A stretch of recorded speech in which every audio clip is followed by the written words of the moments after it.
Alright, so in this video we are going to talk about carbohydrates. This is my absolute favorite topic to talk about when it comes to diet, nutrition and weight loss. Do carbohydrates make you fat, and is cutting back on carbohydrates a good and awesome strategy to lose weight? So I am a guy who mostly helps with people to lose weight and to be healthy, things related to diet and nutrition in India. Most of my audience is Indian, and as obviously you know that most of our diet here is based on carbohydrates. Almost 70 to 80% of the calories that we eat mostly comes from grain-based foods, mostly starch, mostly carbohydrates. So it's very important for you people to know exactly what is really the truth with this whole deal. So when we are talking about carbohydrates making you fat, this whole story with carbohydrates, this goes way back, like almost 100 years back. Cutting back on carbohydrates and all these ketogenic diets, the low carb diets actually were used to treat medical conditions back then 100 years ago. But in the early 2000, I think in 2007 or 2008, this guy, you must know his name if you have ever read something on ketogenic diet or low carbohydrate diet. This guy called Gary Taubes wrote a very famous book called Good Calories, Bad Calories. Basically, this guy proposed that this whole thing with weight gain, just gaining weight, obesity, being overweight, all this is a problem of this one hormone called insulin. So what regulates the growth of fat tissue? Well, fundamentally, it's the hormone insulin. And if it's the hormone insulin, then the problem is the carbohydrates in our diet, because they more or less regulate our insulin levels. So his theory was based, you must have heard about this if you have ever, read the word keto. It is always associated with the word insulin. So this guy basically said that in people who are susceptible to gain weight or in people who are generally overweight, all these people have basically high insulin level. Insulin is the main fat storage hormone. So higher the insulin levels, the more fat it's going to store in the fat cells, making you gain weight. And as carbohydrate raise insulin the most, they cause you to store more fat and gain more weight. Sounds logical, right? Not so fast. Few people, the leader being this guy called Kevin Hall, he conducted numerous research studies, gold standard research studies that proved this whole carbohydrate insulin model to be false. So there have been 30 randomized controlled trials. There is actually a meta-analysis of 30 randomized controlled trials that compared a low carbohydrate diet with a high carbohydrate diet. And when calories and protein was equated, that means when both the groups ate equal amounts of calories and equal amounts of protein, they lost the same amount of weight and the same amount of fat.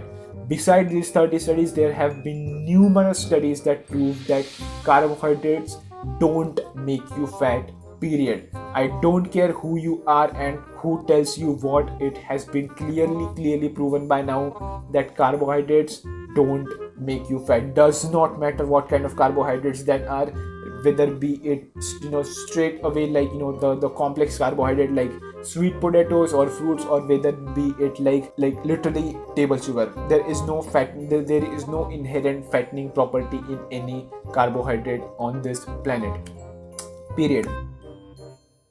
However, this whole story does not really stop here, and obviously if it was this simple, then this was obviously not going to be my favorite topic to talk about.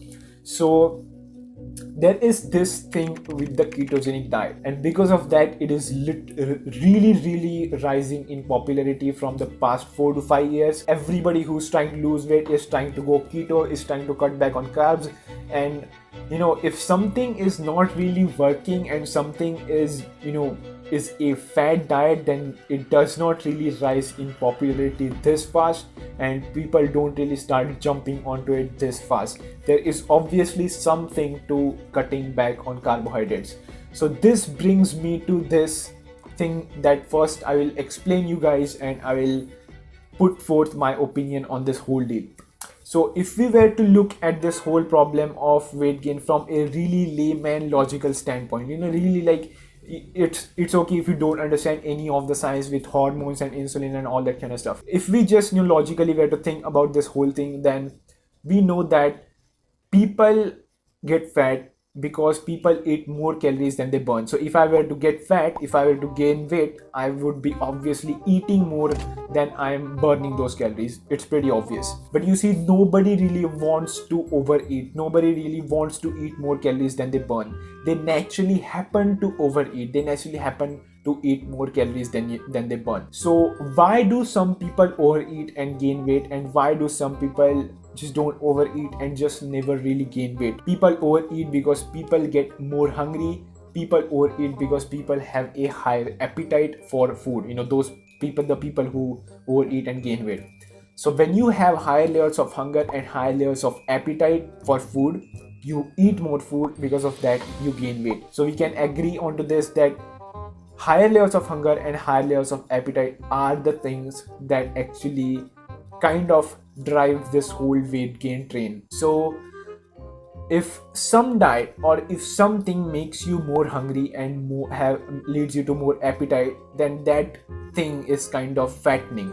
It makes you fat. And if something decreases your hunger and it decreases your appetite, that in a way we can say is going to make you lose weight. So it's kind of, it causes weight loss, we can say.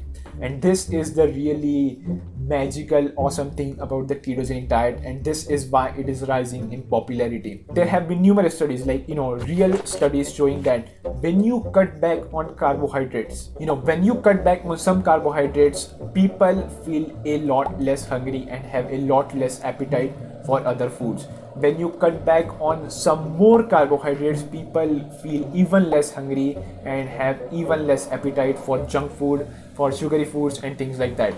So when you go cold hard ketogenic, that means when you cut back majority of your carbohydrates and bring your carbohydrates to like 5% of your calories or 10% of your calories, really very, very low carbohydrate, people actually experience very, very low levels of hunger and appetite. And this is really the magical thing with this whole cutting back on carbohydrates to lose weight. I'm pretty sure, and I can say this 100% guarantee, that carbohydrates don't make you fat. But not eating carbohydrates or decreasing carbohydrates, in my opinion, is a good tool for most people who are overweight to control their calories naturally. So when you cut back on carbohydrates, when you try a ketogenic diet or even just a relatively low carbohydrate diet, you are going to feel a lot less hungry. You are going to have a lot less appetite, lot less appetite for junk foods and sugary foods and things like that. And because of that, you are going to eat a lot less food, and it's going to lead you to weight loss.